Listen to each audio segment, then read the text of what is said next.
আসসালামু আলাইকুম বন্ধুরা, আশা করি সকলেই ভালো আছেন। নতুন বছরে সবাইকে শুভেচ্ছা ও স্বাগতম। তো অনেকেই প্রশ্ন করতেছেন যে সাইট্রাসে এই সময় অনেকের গাছের পাতা হলুদ হয়ে যাচ্ছে, ঝরে যাচ্ছে। আমার গাছ দেখেন, এটাতেও কিন্তু পাতা ঝরে যাচ্ছে। সাইট্রাসের একটা নাই ধরলেই ঝরে যাচ্ছে। এইভাবে হালকা করলে গাছ যদি ঝাঁকিয়ে দেওয়া হয় অনেক পাতা ঝরে যাচ্ছে। তো অনেকেই বলেন যে এই সময় গাছে খাবার দিব কিনা বা অন্য কিছু দিব কিনা।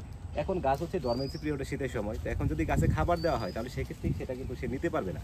আর নাইট্রোজেন সমৃদ্ধ খাবার এই মুহূর্তে যদি আমরা দেই গাছে, যদি খোল পচা পানি এবং ডিএপি, তো সেইগুলো যদি এই মুহূর্তে দিই তাহলে সেক্ষেত্রে কিন্তু সামনে আপনার যেহেতু ফুল আসার সময়, তো এখন আপনার পাতা চলে আসতে পারে।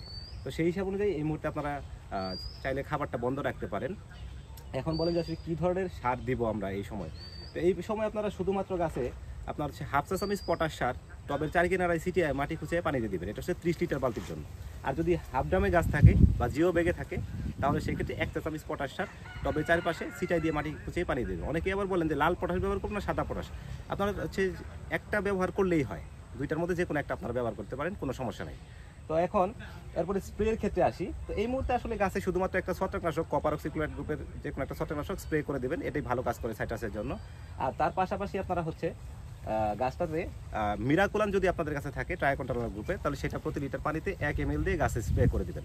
আর এটা যদি না পান তাহলে সেক্ষেত্রে এসআই কোম্পানির ফ্লোরা প্রতি লিটার পানিতে 2 ml দিয়ে স্প্রে করে দেবেন। বাস এইটুকুই, এর বাইরে অন্য কিছুর প্রয়োজন নাই। তো আমরা আশা করতেছি যে আমাদের এই গাছগুলোতে জানুয়ারির 15 তারিখের পর থেকে ইনশাল্লাহ নতুন কুশি আসবে এবং কি নতুন কুশির সাথে ফুল আসবে। তো পাতা ঝরে যাওয়াটা স্বাভাবিক। আপনারা দেখেন আমার এই গাছের পাতা কিন্তু এখনো ঝরেনি, এই যে হলুদ হওয়া শুরু হয়েছে, এটা ঝরে যাবে, এটাও আপনার ঝরে যাবে। এখন পানি দেওয়ার বিষয়টা আসি। সাইট্রাসে এখন যদি আমরা পর্যাপ্ত পরিমাণ পানি দিই গাছে, তাহলে সেক্ষেত্রে কিন্তু নতুন কুশি আসবে, ফুল না আসার সম্ভাবনা রয়েছে। তো পানির পরিমাণটা একটু ঠিক রাখবেন, পানি খুব অল্প পরিমাণে দিবেন। যে জায়গায় আগে দিনে 2 বেলা দেওয়া যেত, এখন দিনে 1 বেলা করে পানি দিবেন, একবারে যেন আবার ড্রাই হয়ে যায় না যায়। কারণ অতিরিক্ত ড্রাই হয়ে গেলে গাছ পানি শূন্যতায় ভুগলে আপনার পাতা সবগুলা ঝরে গিয়ে গাছ ডাইরেক্ট ধরতে পারে।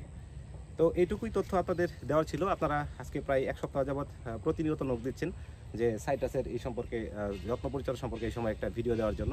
তো ধন্যবাদ সবাইকে, ভালো থাকবেন, সুস্থ থাকবেন। আসসালামু আলাইকুম।